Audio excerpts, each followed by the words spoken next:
أعوذ بالله من الشيطان اللعين الرجيم. بسم الله الرحمن الرحيم. الحمد لله رب العالمين، والصلاة والسلام على نبي الكريم وعلى آله الطيبين الطاهرين المعصومين المنتجبين، ولعنة الله على أعدائهم من الآن إلى قيام يوم الدين. آمين يا رب العالمين. أما بعد، فقد قال الله تبارك وتعالى في محكم كتابه المبين وهو أصدق الصادقين وقوله الحق. بسم الله الرحمن الرحيم. إن الله اصطفى وزاده بسطة في العلم والجسم. صدق الله العلي العظيم وصدق رسوله النبي الكريم. اللهم صل على وعجل فرج. سامعین گرامی قدر، حیات جناب ابوالفضل عباس پہ ہماری گفتگو جاری و ساری ہے، اور بحمداللہ یہ 75 نمبر کی گفتگو ہے، 75 نمبر کی، اور جس میں حیات جناب ابوالفضل عباس، مقام جناب ابوالفضل عباس، رفعت اور بلندی جناب ابوالفضل عباس، اسماء کے ذریعے، خاندانی اعتبار، خود ذاتی صفات اور کمالات، اور ایثار و قربانی اور اطاعت شعاری اور حلم اور بردباری جناب ابوالفضل عباس میں کتنے کمال کی تھی، اس ضمن میں آپ سے گفتگو جاری و ساری ہے، اور یہ بات کو اور آگے بڑھاتے ہوئے کہ تمنا علی عباس ہیں، اور ہر نبی نے تمنا ظاہر کی اور پروردگار نے تمنا پوری کی، خواہشات پوری کی، اور علی ابن ابی طالب نے تمنا ظاہر کی ہے، تو عباس کی شکل میں اللہ نے علی کی تمنا کو مکمل کر دیا۔ مولا کائنات امیر المؤمنین علی ابن ابی طالب علیہ السلام کے دل میں بھی حسن اور حسین علیہ السلام کے بعد، یعنی اللہ نے کتنی قیمتی دولت امام حسن امام حسین کی صورت میں عطا فرمائی، پھر بھی اس کے بعد ایک خاص فرزند کی تمنا کی، ایک خاص بیٹے کی تمنا ظاہر کی، ایک ایسے فرزند جو شجاعت اور بہادری، جرأت اور استقامت اور وفا شعاری میں بے مثال ہو۔ چنانچہ آپ نے اپنے بھائی جناب عقیل سے، جو عرب کے حالات اور خاندانوں اور قبائل کے حسب نسب سے خوب واقف تھے، فرمایا آپ میرے لیے کسی ایسے خاندان کی لڑکی تلاش کیجئے اور جس کے دادیال، نانیال، کل قبیلے کے افراد شجاع اور بہادر ہوں، جس سے میں شادی کروں تو پروردگار مجھے خوب بہادر فرزند عطا فرمائے۔ یہ جناب عقیل کا نہیں ہے، یہ جناب امیر المؤمنین کی تمنا ہے، اور اسے مکمل یعنی خالق کا نظام ہے، قدرت کا نظام ہے، اللہ یہ کرانا چاہتا ہے۔ ہمارے بلند مرتبہ عالم دین علامہ مکانی نے تحریر فرمایا ہے کہ جناب امیر المؤمنین نے جناب عقیل سے فرمایا، انظروا الی امرات قد ولدتها الفحول من عرب لا تزوجها قتل فی غلام ارطل یکون عونا لولد الحسین فی الکربلا۔ آپ کسی ایسی خاتون کو تلاش کریے جو عرب کے بہادروں کی نسل سے ہو، جس سے میں شادی کروں تو ایک بہادر اور شہسوار فرزند پیدا ہو جو کربلا میں میرے بیٹے حسین کا مددگار بنے۔ بہت سی کتابیں ہیں، تنفیع المقال علامہ مکانی، باب العباس، اسرار الشہادہ علامہ دربندی، شرح شافیہ، اور تذکرۃ المطالب دمۃ الثاقبہ، ناسخ التواریخ جلد نمبر 3، اور ذکر جناب عباس۔ اس روایت سے جہاں یہ بات واضح ہوتی ہے کہ جناب امیر المؤمنین نے خاتون جنت حضرت فاطمہ زہرا سلام اللہ علیہا کے دنیا سے جانے کے تقریباً 12-13 سال بعد جناب ام البنین سے شادی کا جو ارادہ کیا وہ اس لیے کہ آپ کو بہادر فرزند ملے۔ ان کے ساتھ یہ بات بھی سامنے آئی کہ آپ کو ایک بہادر بیٹے کی تمنا اس لیے تھی کہ سن 60 ہجری میں آپ کے فرزند امام حسین علیہ السلام دین خدا کی حفاظت اور شریعت مصطفیٰ کی پاسبانی کے لیے مدینہ منورہ کو ترک کرنے کے بعد جب کربلا کا سفر اختیار کریں تو ایک جری بہادر باوفا شہسوار شجاعت غضنفر شیر بے شاہ شجاعت قوت بازو کے ساتھ جو قدم قدم پہ نصرت حق کا ارادہ کر رہا ہو، اور یہ فقرہ اس بات کے بھی نشاندہی کرتا ہے۔ وفات پیغمبر کے بعد ہی خاندان رسالت نے اس عظیم الشان قربانی کی تیاری شروع کر دی جو دین خدا کی خاطر 61 ہجری میں کربلا کے سرزمین پر پیش آنے والی تھی۔ ظلم کے طوفان میں عزم بشر کی ناؤ تھی، کربلا کردار سے کردار کے ٹکراؤ تھی، اور کسی شاعر نے کیا خوب کہا ہے، آتی ہے کربلا سے یہ آواز آج بھی، جہاں حق کا اعتراف سرے دار چاہیے۔ تو عظمت و کردار جناب ابو الفضل عباس۔ اب رہا مسئلہ ایک سوال اور اس کا جواب۔ مورخین نے عام طور پہ یہ روایت نقل کی ہے کہ حضرت امیر المؤمنین علی بن ابی طالب علیہ السلام نے جناب عقیل سے کہا تھا کہ میرے لیے کسی ایسے خاندان کی لڑکی کا انتخاب کیجیے جس سے بہادر اور جری بچہ پیدا ہو۔ جناب عقیل ان لوگوں میں سے تھے جن کا نقطہ نظر سلسلے نسب کے سلسلے میں نہایت معتبر اور حرف آخر سمجھا جاتا ہے۔ ان کا طریقہ تھا کہ مدینہ منورہ میں مسجد نبوی کے اندر جس شہر پر نماز پڑھتے ہیں وہیں کافی دیر تک بیٹھے رہتے تھے، اور لوگ آپ سے نسب اور اصناف، تاریخ، اہل عرب کے حالات سے متعلق مختلف سوالات کرتے تھے اور آپ ان کا جواب دیتے تھے۔ ملاحظہ فرمائیے مجازات نبویہ صفحہ 61۔ اسی لیے شادی کے موقع پر لڑکی کے انتخاب اور بچوں کی پرورش کے لیے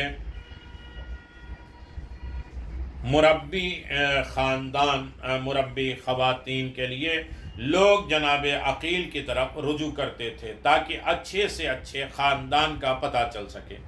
پھر یہ کہ آپ کو خاندانی عزت، توقیر، پیغمبر اکرم صلی اللہ علیہ وسلم سے قرابت کا شرف بھی حاصل تھا، اور عرب کے قبیلوں میں خوش اتوار،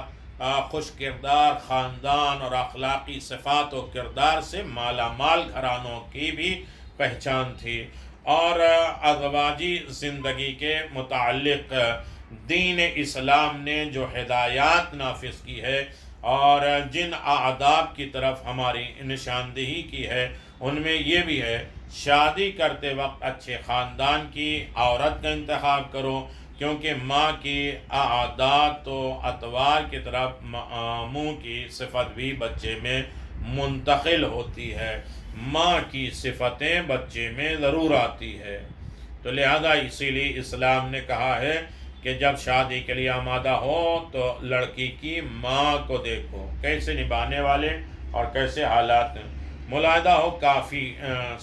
کتاب کافی اور کلینی کی کتاب کہ کیسے انتخاب کرنا چاہیے، کیسے خاندان کو دیکھنا چاہیے اور کیسے ماں کو پرکھنا چاہیے۔ لیکن ان تمام باتوں کے باوجود یہاں بعض لوگوں کے ذہن میں یہ سوال آ سکتا ہے کہ حضرت امیر المؤمنین علی بن ابی طالب علیہ السلام نے جناب عقیل سے مشورہ کیوں لیا؟ آپ خود امام وقت ہیں، عالم غیب ہیں، ساری کائنات کے مالک ہیں، نظام خدا ان کے ہاتھ میں ہے، جلال صفات الہی، جمال پروردگار کی یہ وارث ہیں اور یہ مظہر ہیں۔ اگرچہ دنیا والوں نے آپ کی مسند حکومت پہ قبضہ کر لیا تھا، لیکن پیغمبر کے بعد اہل ایمان کے لیے ہادی برحق، امام، پیشوا، رہنما آپ ہی تھے۔ حضور اکرم کے بعد علم و فضل، شرف و کمال اور دیگر صفات حسنہ میں کوئی آپ سے ہمسری برابری نہیں کر سکتا، اور اگرچہ آپ کو ایک ایسے فرزند کی تمنا تھی جو شجاعت اور جواں مردی میں بے مثال ہو، لیکن اس کے لیے آپ نے جناب عقیل سے کیوں کہا؟ ایک بہادر خاندان میں رشتے کی بات کیوں فرمائی؟ براہ راست خود اقدام کیوں نہیں کیا؟ خود آگے کیوں نہیں بڑھے؟ اور جبکہ آپ کو امام حسن، امام حسین جیسے عظیم بیٹے اللہ نے دیے ہیں، اس کے بعد کسی کی ضرورت پڑے تو اسے عباس کہتے ہیں، تو آخر امیر المومنین خود آگے کیوں نہیں بڑھے جبکہ سب کچھ آتا ہے؟ اس میں کوئی شک نہیں کہ مولا کائنات حضرت امیر المؤمنین علی بن ابی طالب دیگر علوم کی طرح اصناب عرب کے سلسلے میں بھی درجہ کمال پر فائز تھے۔ ہمارا عقیدہ ہے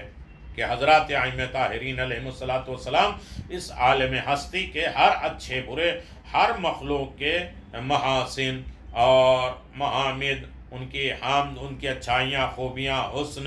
اور اچھائیاں سے باخبر تھے۔ اس مختصر کتاب، اس مختصر گفتگو میں اس کے دلائل پیش کرنے کا موقع نہیں ہے، کیونکہ یہ بات تمام صاحبان ایمان میں بخوبی واضح اور آشکار ہے۔ حضرت امیر المومنین علی بن ابی طالب کے علم کا دنیا میں کسی انسان کے علم سے مقایسہ نہیں ہو سکتا، اور نہ کسی دوسرے صاحب علم سے موازنہ ہو سکتا ہے۔ بھلا کیوں کر ممکن ہے جس کو چونٹیوں کے نر اور مادے کی شناخت ہو، اس کو عرب کے شجاع اور بہادر قبیلے کا علم نہیں ہوگا؟ جناب ابو ذر غفاری کا بیان حضرت امیر المؤمنین کے ساتھ ایک بیابان سے گزرا جہاں بے شمار چونٹیاں تھیں، انہیں دیکھ کر میں نے کہا کہ پاک و پاکیزہ وہ ذات ہے، کردار ہے جو ان کی تعداد سے باخبر ہے۔ یہ سن کر امیر المؤمنین نے فرمایا، یہ نہ کہو بلکہ یہ کہو کہ پاک و پاکیزہ ہے کہ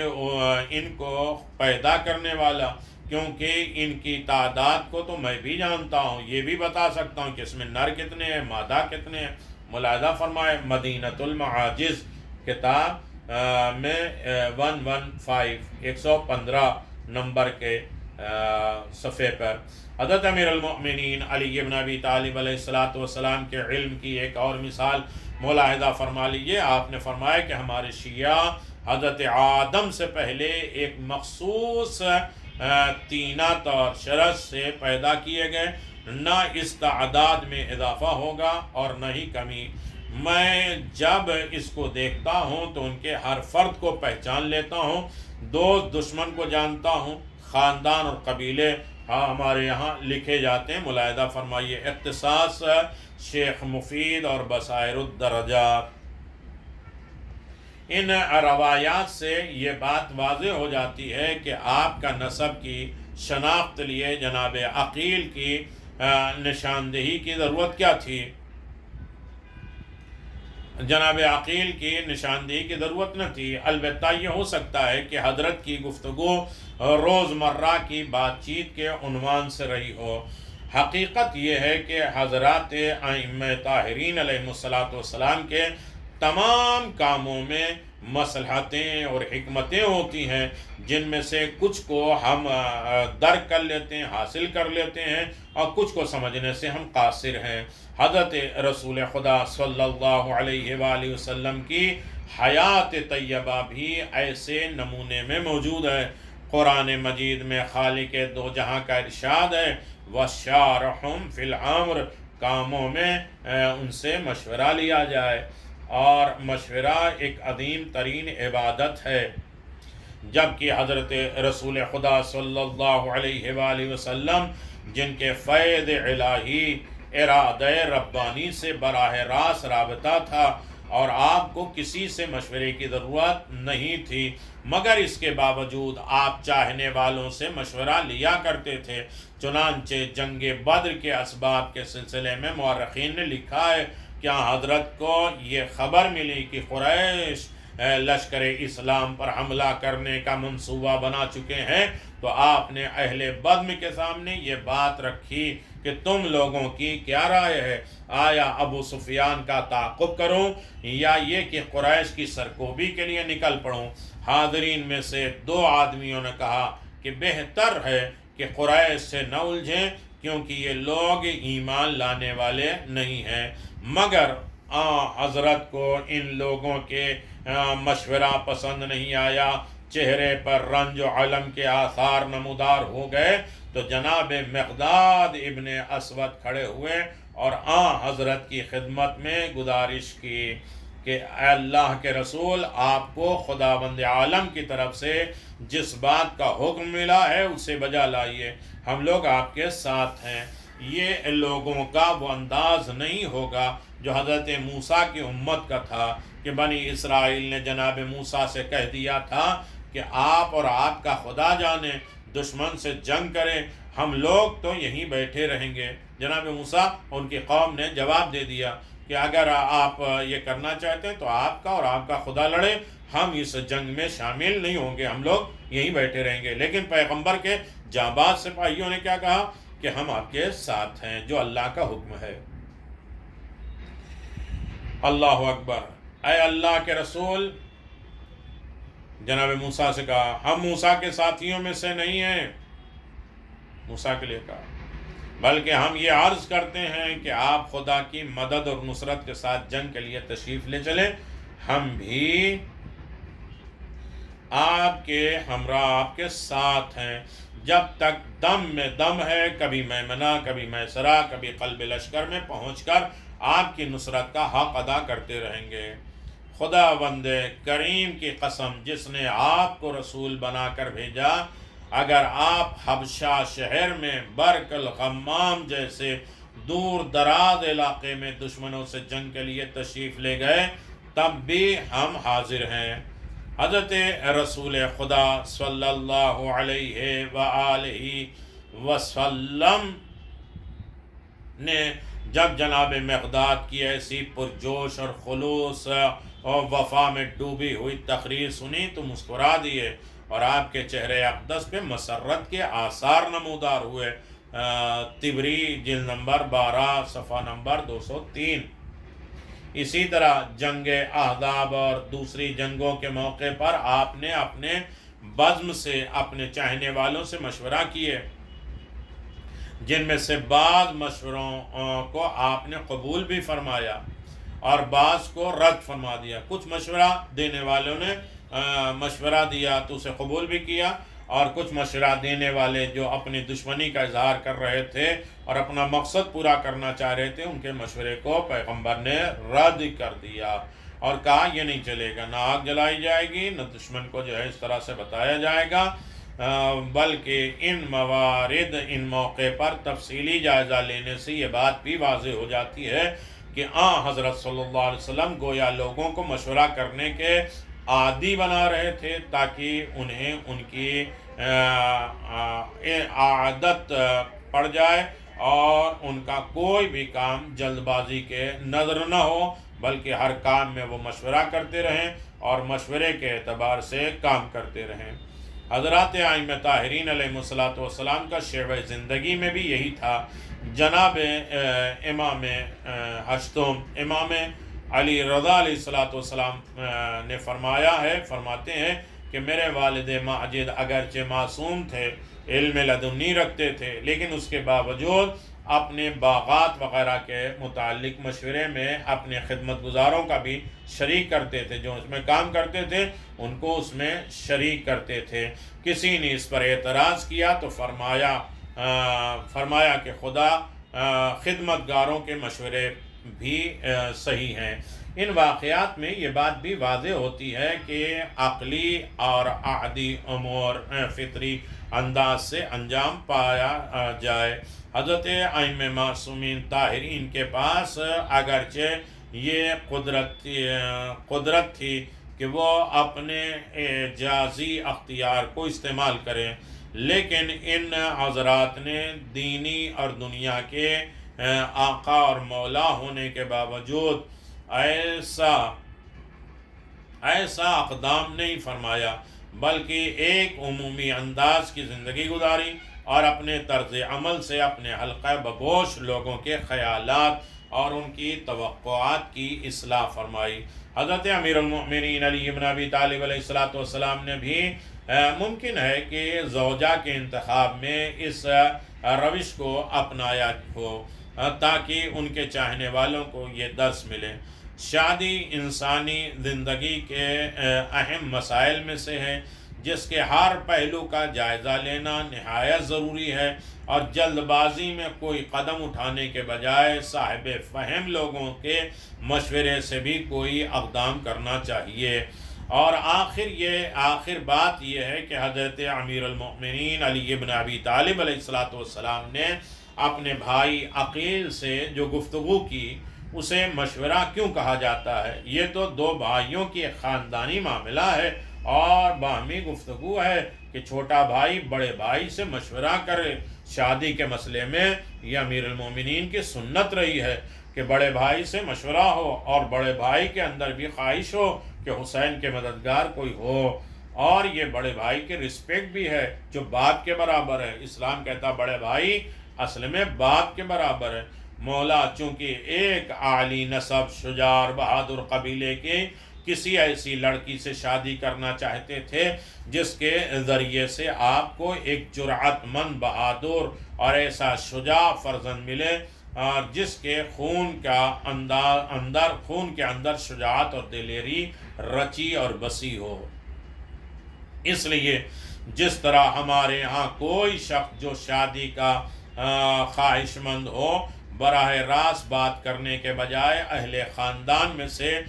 ذمہ دار اشخاص کو یہ فریضہ سونپ دیتا ہے کہ فلاں خاندان میں اس کے رشتے کی بات کریں۔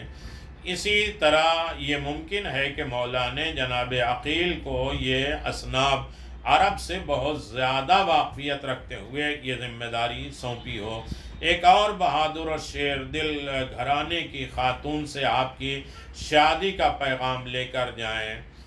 یقیناً صحیفہ وفا عبد الرزاق محرقی آپ ملاحظہ فرمائیں، اس میں تفصیلاً ان تمام چیزوں کو بیان کیا گیا ہے۔ علی کی تمنا عباس ہے، اور علی جیسے امام جب تمنا کریں تو اس کا مقصد کیا ہوتا ہے، اور امام حسن امام حسین کے بعد بھی کسی کے لیے تمنا کریں تو اس عباس کا مقام کیا ہوگا، اس کی رفعت کیا ہوگی۔ اور جناب ام البنین کی شادی میں مشورہ کرنا، لوگوں کو تیار کرنا، آمادہ کرنا، یہ بھی امیر المومنین کے کمالات میں شامل ہے۔ یقیناً گفتگو جاری و ساری ہے جناب ابو الفضل عباس کی شخصیت کے سلسلے میں، اور یقیناً گفتگو لمبی ہوگی اور انشاءاللہ قدر تسلی بخش ہوگی کہ دعا کرتے رہیں کہ باب الحوائج کے صدقے میں اللہ ہمت و طاقت دے اور زیادہ سے زیادہ اس راہ میں خدمت کرنے کی توفیق عنایت فرما۔ وآخر الدعوانا ان الحمد للہ رب العالمین وصلی اللہ علی نبی الکریم وعلی آلہ الطیبین الطاہرین المعصومین المنتجبین واللعنۃ اللہ علی اعدائہم من الآن الی قیام یوم الدین آمین یا رب العالمین۔ یا کاشف الکرب وجہ الحسین اکشف کربی و کرب المؤمنین بحق اخیک الحسین علیہ السلام۔ تمنا علی اور شجاعت جناب علی بن ابی طالب اور مقام جناب عقیل جناب امیر المؤمنین اور شخصیت جناب عقیل اور عقیل کا مقام، عقیل کا رتبہ درجہ، اور اس کے بعد امیر المؤمنین کا آمادہ ہونا، تیار ہونا اور ہر طریقے سے اس کام کو آگے بڑھانا، یہ ایک عظیم پہلو ہے، عظیم کارنامہ ہے جو علی جیسے امام بھی عالم الغیب ہوتے ہوئے بھی کسی سے مشورہ لے رہے ہیں، کسی کو آمادہ کر رہے ہیں۔ وآخر دعوانا ان الحمد للہ رب العالمین۔